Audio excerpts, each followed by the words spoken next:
Olá, muito boa noite. É com muita alegria que a gente retorna ao nosso estudo do livro Mecanismo da Mediunidade, a parte final do capítulo 21, pedindo ao nosso Senhor Jesus Cristo, nesse instante, que nos abençoe, que acalme nossos corações, nossa mente, para que possamos, Senhor, compreender com mais clareza todas as propostas relacionadas ao capítulo do desdobramento, da oração, sabendo o quanto é importante para nós essas atividades que são comuns ao espírito encarnado, que são bênçãos que a providência divina nos permite, colocando-nos em condições de estar vivendo o mundo espiritual antecipadamente, através das experiências do sono produtivo, do sono que nos completa a existência, que nos dá uma série de informações que nem sempre conseguimos registrar com clareza. Mas é importante para nós esses momentos de refazimento, de retorno à vida espiritual, porque são eles o prelúdio, a preparação para um desencarne, para o retorno em definitivo por algum tempo estimado, para que possamos recarregar nossas energias, reavaliar nossas experiências e, acima de tudo, nos preparar para novas investidas. Que a bênção de nosso Senhor e Jesus Cristo nos abençoe e nos proteja hoje, agora e sempre. Que assim seja. Graças a Deus. Então, nós estamos na parte final, do capítulo 21. E o capítulo 21 vem falando sobre o desdobramento. O desdobramento nada mais é que a faculdade que nós temos de sair do corpo físico com naturalidade, de entrarmos em atividades espirituais. E nesse momento que a gente consegue essa liberdade, a gente consegue contatos com os nossos companheiros, com os nossos mentores, com os nossos amigos, e também contato com aqueles espíritos que nos sugam o fluido vital, que de alguma forma contribuem para o nosso desequilíbrio. Então, na verdade, o desdobramento nada mais é que um momento onde a gente vive o mundo espiritual tal qual vamos viver a partir do momento do desencarne. Aquilo que nós já estamos tendo em companhias espirituais se fará muito mais presente no momento que nós desencarnarmos, porque enquanto estamos ligados ao corpo físico, qualquer choque, qualquer perseguição, a gente tem aonde se refugiar. O corpo funciona como um escudo que dificulta as ações espirituais. Já o perispírito é muito mais sensível.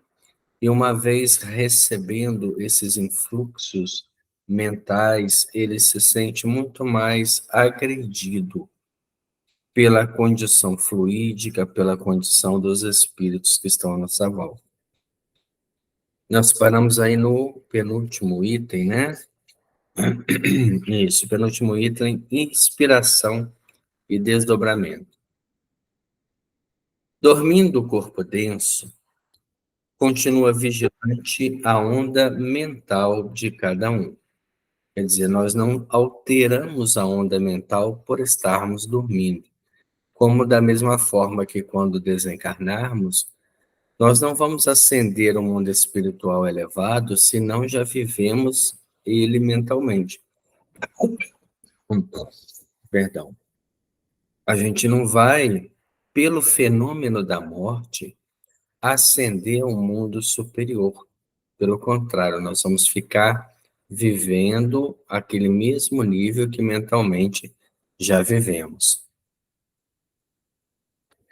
Presidindo ao sono ativo, quando registra no cérebro dormente as impressões do espírito desligado das células físicas, e ao sono passivo, quando a mente nessa condição se desinteressa de toda a esfera carnal. Então, presidindo ao sono ativo, quando registra no cérebro dormente as impressões do espírito desligado das células físicas. E ao sono passivo, quando a mente nessa condição se desinteressa pela esfera carnal. Quando ela aspira à vida espiritual, ela se desliga totalmente da matéria. Quando ela está muito presa à matéria, ela traz impressões que nós colorimos com imagens de sonhos. Nessa posição, sintoniza-se com as oscilações de companheiros desencarnados ou não, que podem também ser encarnados, com os quais se harmonize, trazendo para a vigília no carro da matéria densa, em forma de inspiração, os resultados do intercâmbio que levou efeito, porquanto raramente consegue conscientizar as atividades que empreendeu no tempo do sono.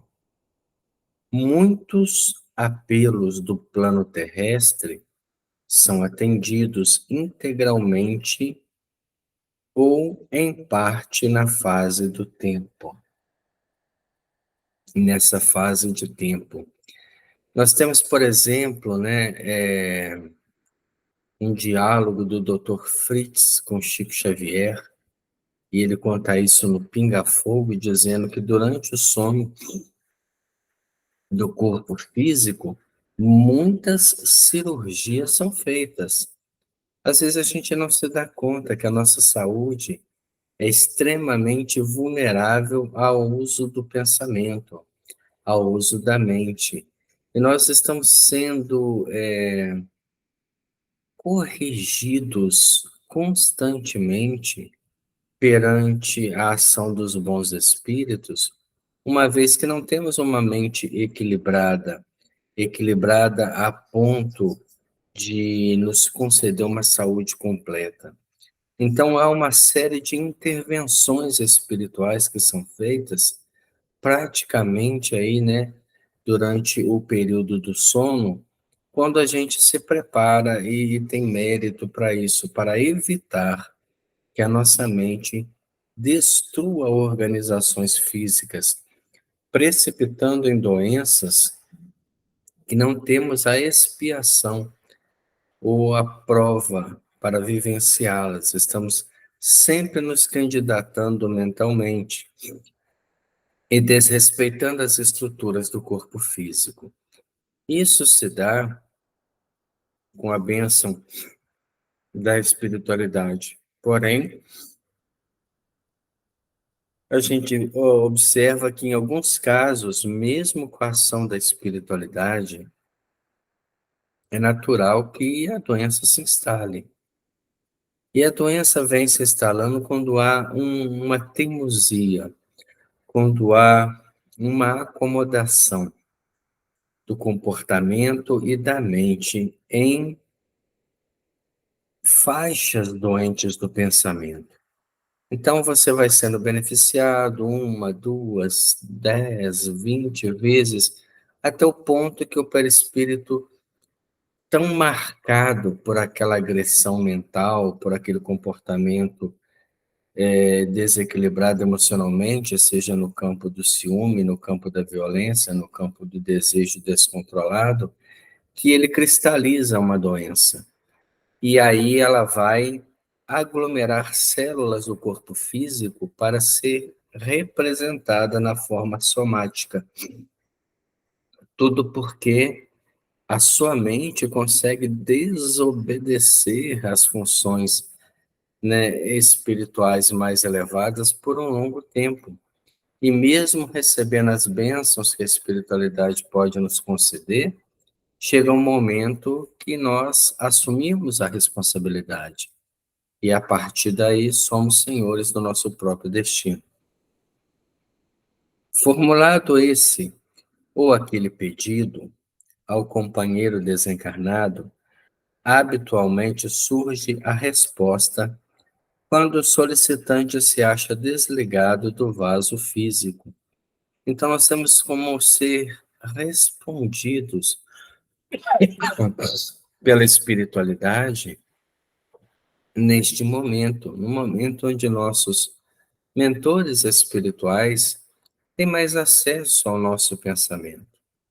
Nós podemos traçar com eles conversações proveitosas, mas para isso é necessário também tudo aquilo que a gente viu no estudo desse capítulo, desde a preparação, o recolhimento, a prece, como condições essenciais para essa ligação.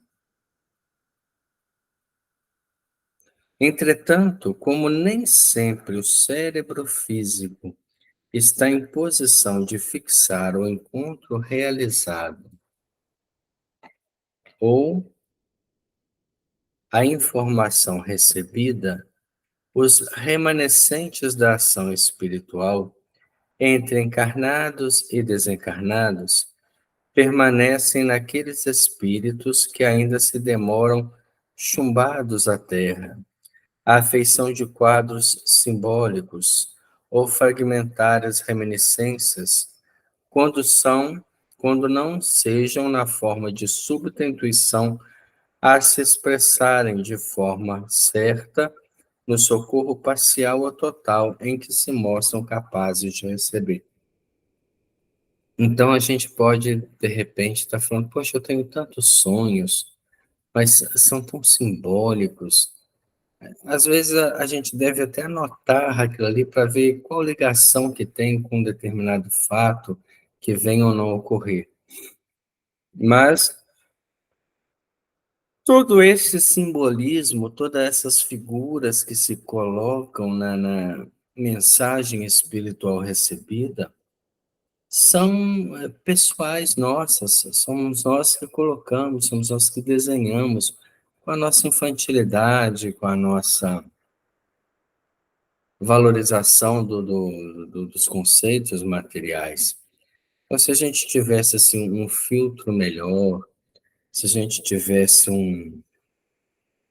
uma aproximação melhor com a espiritualidade no sentido íntimo de desejo espiritual, se nós tivéssemos já uma predominância do espírito sobre a matéria, e a predominância quer dizer aquele que está mais em ascendência, porque a matéria é necessária, o serviço, a construção, o dinheiro, e até mesmo a posse, que nos dá uma certa tranquilidade quanto às buscas incessantes, mas tão logo alcançou aquele estado de tranquilidade momentânea, a gente não deve direcionar todos os esforços da vida apenas nesta função.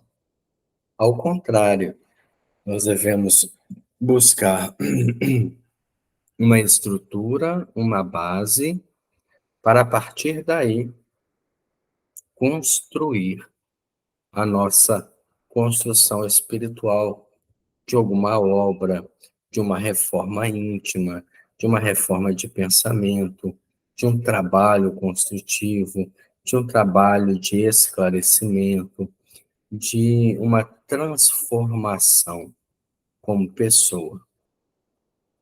E desdobramento e mediunidade, aí o último tópico deste capítulo.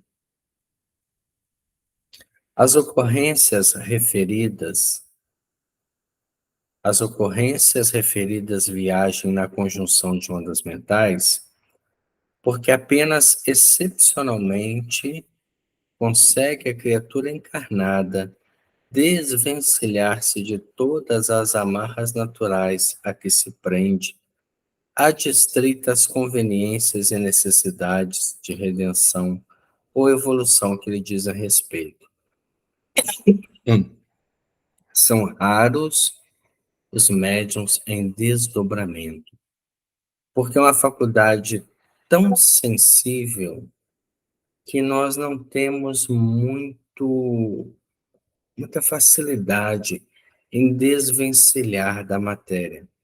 Tanto que nós temos muita dificuldade, às vezes, em desencarnar.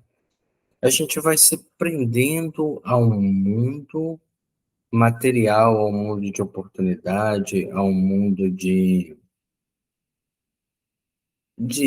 posses que você vai conquistando e, ao mesmo tempo, aglomerando à sua volta, sentindo-se dono daquilo tudo e não apenas responsável pela manutenção e pela utilização dos bens que nos são emprestados.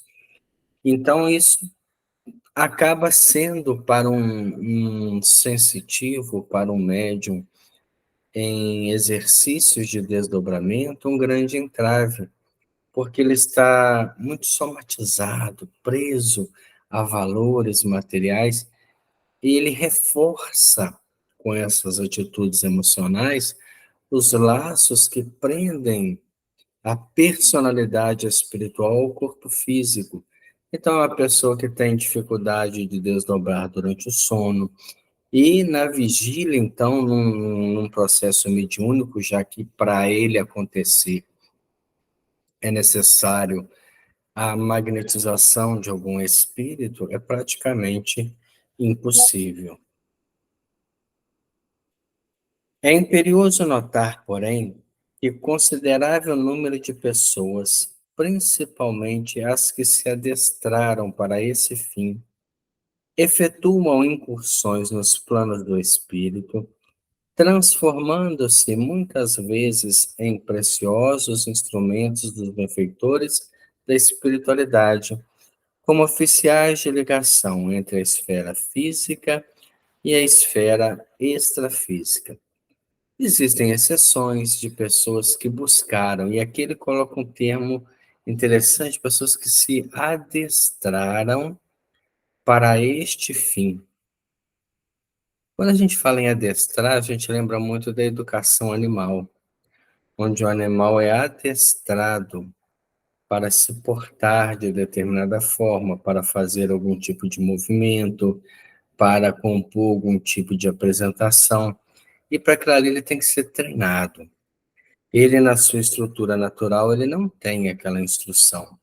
E a partir do momento que ele é incentivado, que ele é exercitado, e que todo dia ele vai fazendo aquele movimento, ele cria um reflexo condicionado, mesmo no animal, e passa a ter um comportamento adestrado. O desdobramento também pode ser desenvolvido através de um adestramento. E aí a gente pensa, mas o que seria possível? De que forma nós conseguiríamos fazer esse treinamento? Primeiro, através de uma meditação profunda, onde a gente vai projetar a consciência fora do corpo físico. Então, um recolhimento sem o sono físico, né, na vigília, e a meditação vai desligando todas as preocupações do âmbito material, dando leveza à própria existência, e ele começa a projetar a sua consciência à distância, a uma paisagem que ele conheça, a uma região que ele já tenha ido, e a sua mente ali se posiciona até o passo que ele consegue desvincular em vigília, sempre com auxílio dos benfeitores espirituais, sempre um exercício desse antecedido pela prece. Ele consegue, nessa projeção, abandonar temporariamente o carro físico, estando ligado a ele, e entrar em contato com as energias espirituais. Como diz ele aqui, né? Sendo um intermediário dos benfeitores da espiritualidade. Porque nesse momento, uma pessoa adestrada para essas funções, ela consegue muito bem entrar em contato com os benfeitores, trazer orientações através do seu exercício contínuo. Entre os médiuns desta categoria, surpreenderemos todos os grandes místicos da fé, portadores de valiosas observações e revelações para quantos se decidam marchar ao encontro da verdade e do bem. O que que nós vemos aí? Todos os místicos da fé. Toda criatura que cresce moralmente desenvolve em si fenômenos dessa natureza. Se nós estamos estagiando num progresso muito demorado, né? Se nós levamos uma existência inteira para vencer uma dificuldade que dependeria apenas da boa vontade, do esforço, nós vamos ter ainda alguma dificuldade para esses fenômenos.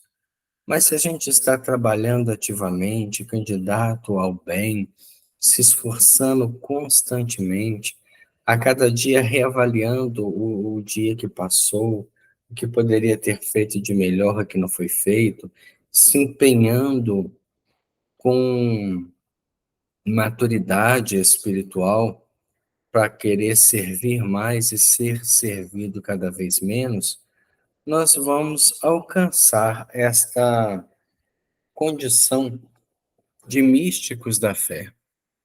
Místico no sentido não de se afastar da sociedade, mas no sentido de estar mesmo entre regiões distintas, entre dimensões distintas, e estando nesse patamar, você naturalmente desenvolve faculdades anímicas que estão em estado latente, aguardando aí um terreno fértil.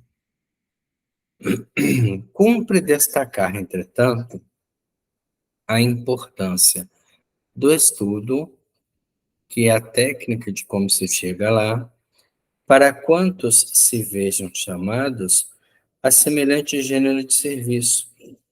Por quê? Segundo a lei do campo mental, cada espírito somente logrará chegar do ponto de vista da compreensão necessária até onde lhe paire o discernimento. Então, mesmo as viagens espirituais, as excursões, elas vão estar limitadas ao campo mental. E o nosso campo mental está limitado também a toda a instrução espiritual que temos. Quanto mais estivermos estudando, quanto mais estivermos apurando o nosso entendimento, maior será a nossa caminhada, maior será a nossa o nosso campo de trabalho junto à espiritualidade. Desdobramento é uma faculdade que todos nós temos e já exercemos durante o sono. Se conseguirmos colocar qualidades morais e instrução, com certeza começaremos a aproveitar este 1/3 da vida que passamos fora do corpo físico e que nem sempre tem trago proveito para a nossa existência espiritual. Assim, nós encerramos o capítulo 21 e damos agora início ao capítulo 22, um capítulo que com certeza era aguardado por todos, porque ele é intitulado Mediunidade Curativa. O que seria uma mediunidade curativa? Nós tivemos e temos ainda no Brasil médiuns de cirurgias espirituais, médiuns que fazem curas através do magnetismo, pessoas que conseguem curas através de reflexões. Mas o que seria mediunidade curativa? Cabe à humanidade ser médium de si mesmo no futuro, médico, perdão, de si mesmo, gerar sua própria saúde. Mas e nós? Como está sendo o nosso comportamento mental? Que tipo de energia estamos gerando, estamos produzindo, absorvendo, construindo para a nossa realidade? Então, capítulo 22, mediunidade curativa. Mente e psicossoma, mente e corpo mental e físico. Compreendendo-se o envoltório psicossomático por templo da alma, estruturado em bilhões de células, a se caracterizarem por atividades incessantes, é natural imaginemos cada centro de força e cada órgão por departamentos de trabalho interdependentes entre si, não obstante o caráter autônomo atribuível a cada um. Então, começamos a nos olhar agora como um comando, né? Um país onde cada célula tem uma função. A mente comanda bilhões. Esses bilhões de células formam órgãos específicos, cada um com a sua função. Todos eles sob o comando da mente. Qualquer pensamento que se gere, nós pensamos 24 horas por dia, 7 dias por semana. Nós estamos derramando sobre esses bilhões de células um componente salutar ou destrutivo. Um componente saudável, um componente que pode destruir as estruturas celulares. Um componente que pode mantê-las num trabalho harmônico, um componente que pode desestruturar as suas estruturas.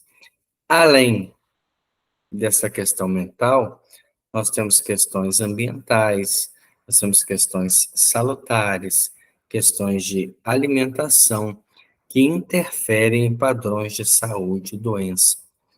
Então, nós estamos com um corpo de bilhões de células sob o comando da nossa mente, expondo ele, na maioria das vezes, em um ambiente que não é salutar, em um ambiente que com certeza pode gerar dificuldade de adaptação, tanto é que nós temos uma infinidade de doenças, de micro-organismos que contaminam, de alimentações que não são saudáveis, mas ainda temos o componente mental, que por trás disso tudo alimenta o funcionamento celular.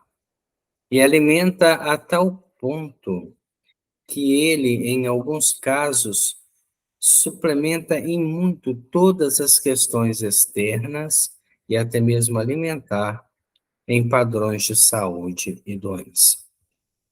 Semelhantes peças, no entanto, obedecem ao comando mental sediado no cérebro, que lhes mantém a coesão e o equilíbrio por intermédio das oscilações inestacáveis do pensamento. Então, o equilíbrio e a coesão é mantida pela corrente mental. Todos os pensamentos que temos, por isso que a gente fala, gente, qualquer página que a gente lê interfere na nossa saúde. Qualquer conversa que a gente tenha interfere na nossa saúde. Pode estar nos adoecendo. Tem pessoas que nos adoecem profundamente.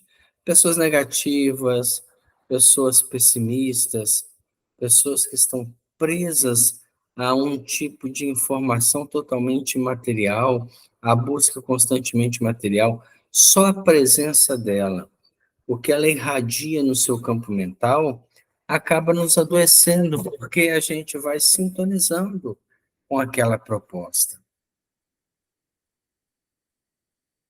Temos, assim, as variadas províncias celulares sofrendo o impacto constante das radiações mentais, a lhes absorverem os princípios de ação e reação desse ou daquele teor, pelos quais os processos da saúde e da enfermidade, da harmonia e da desarmonia são associados e desassociados conforme a direção que lhes imprima a vontade.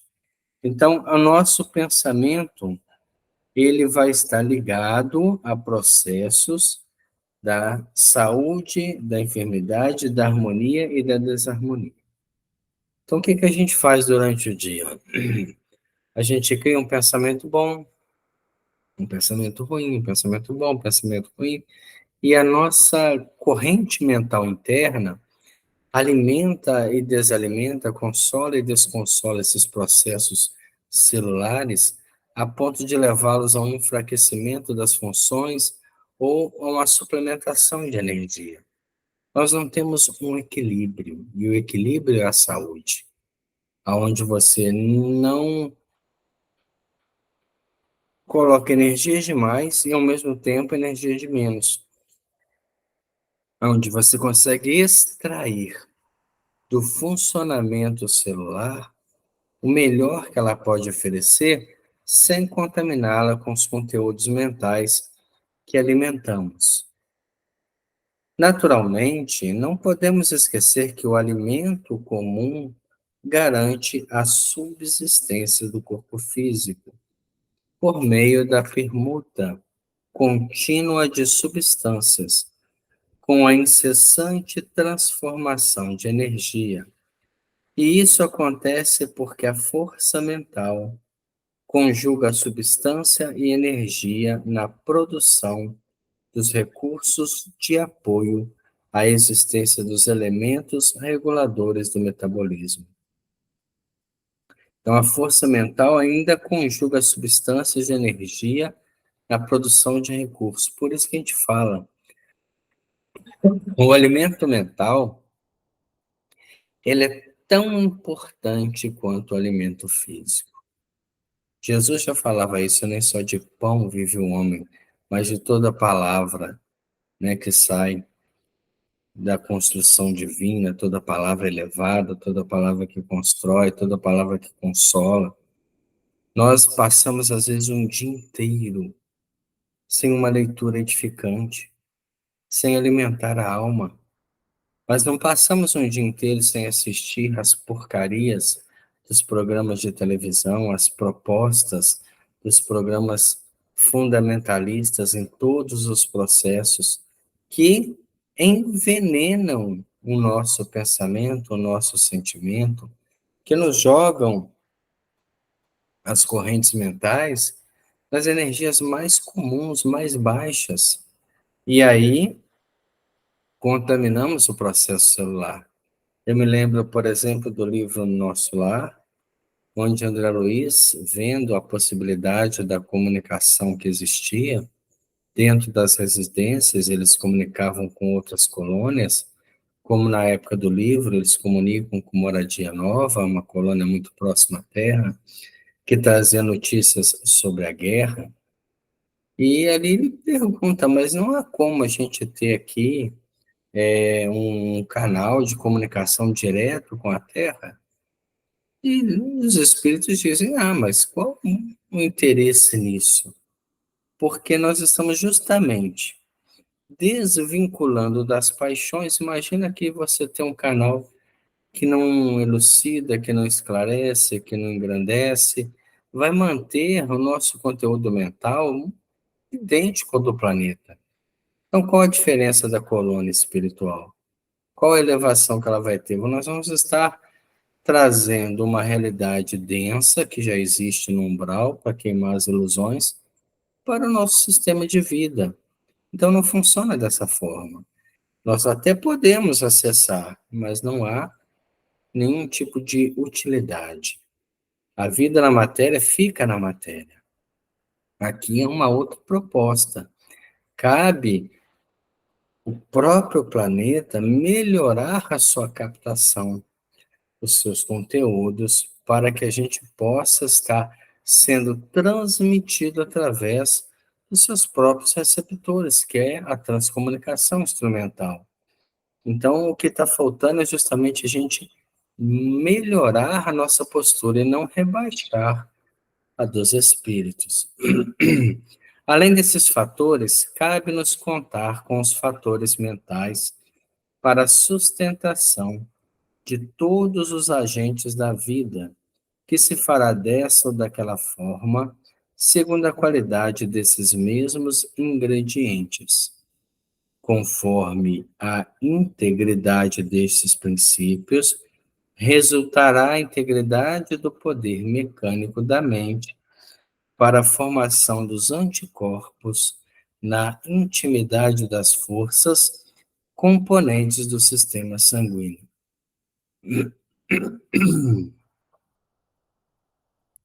Então a gente vê que a nossa mente, ela abre-se à doença.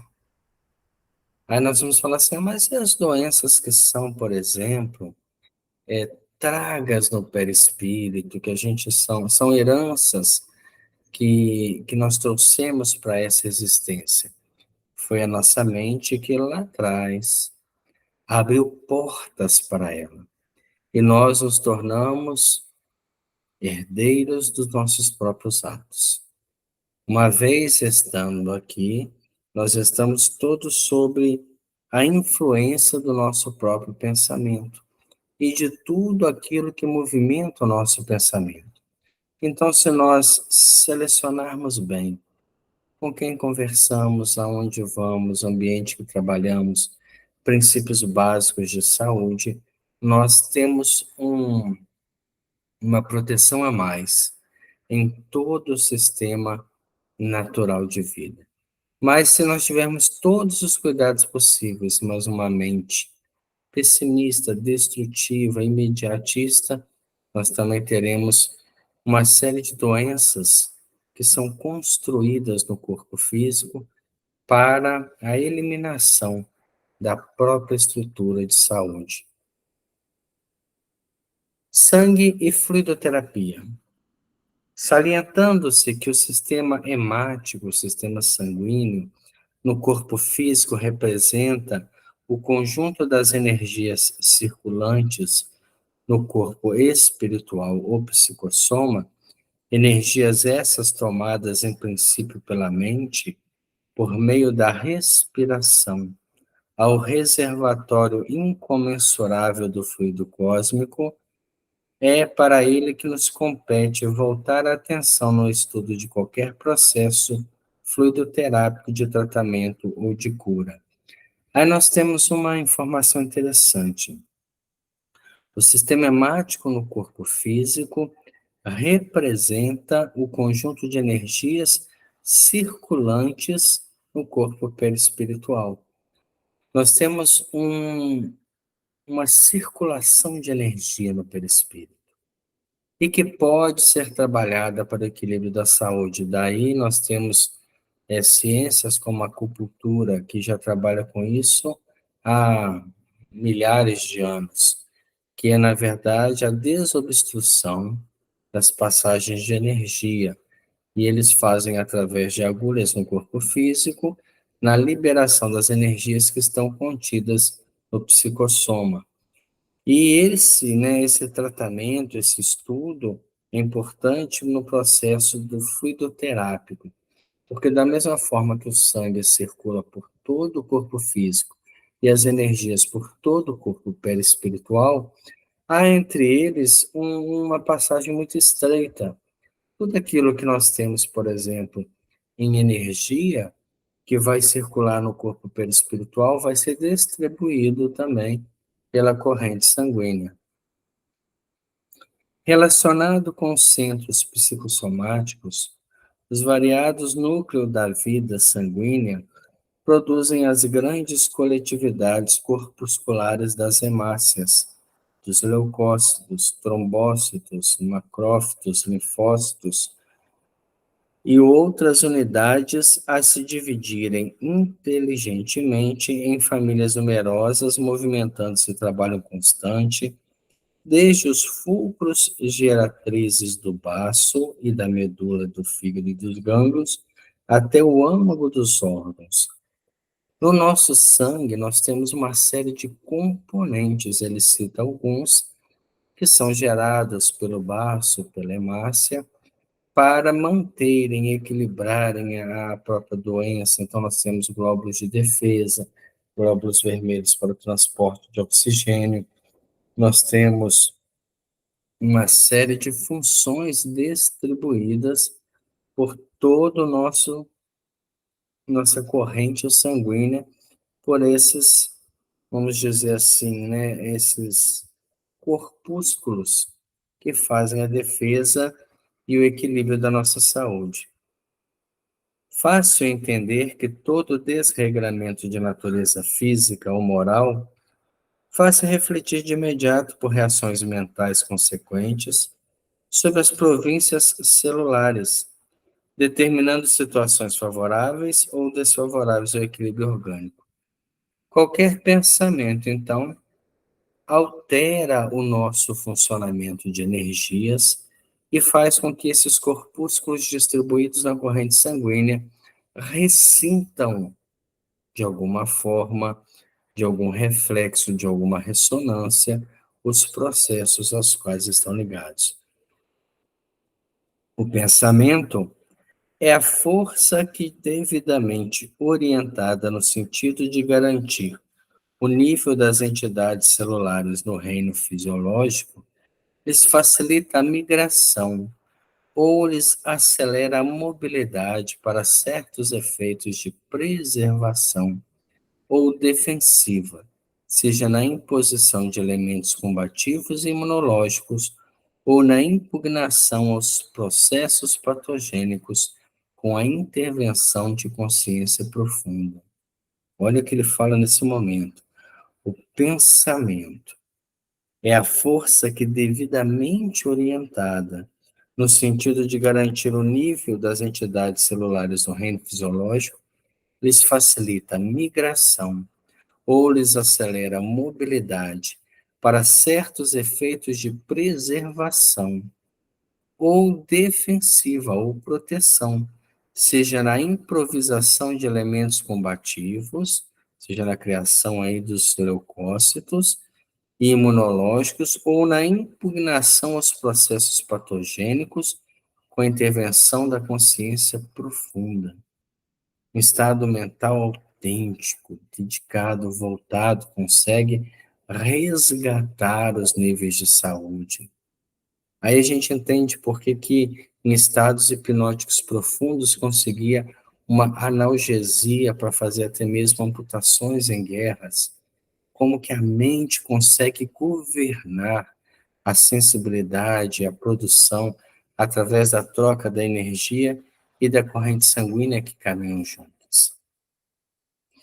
Deduzimos sem dificuldade que, se é possível a hipnotização da mente humana com vistos a certos fins, com mais propriedade operar-se-á a magnetização das entidades corpusculares para os efeitos determinados no ajustamento das células. Então, se a nossa mente, que é um ser muito mais complexo, era capaz de uma ação magnética ceder totalmente ao comando a uma outra mente, essas outras mentes embrionárias celulares estão totalmente ao comando da nossa mente.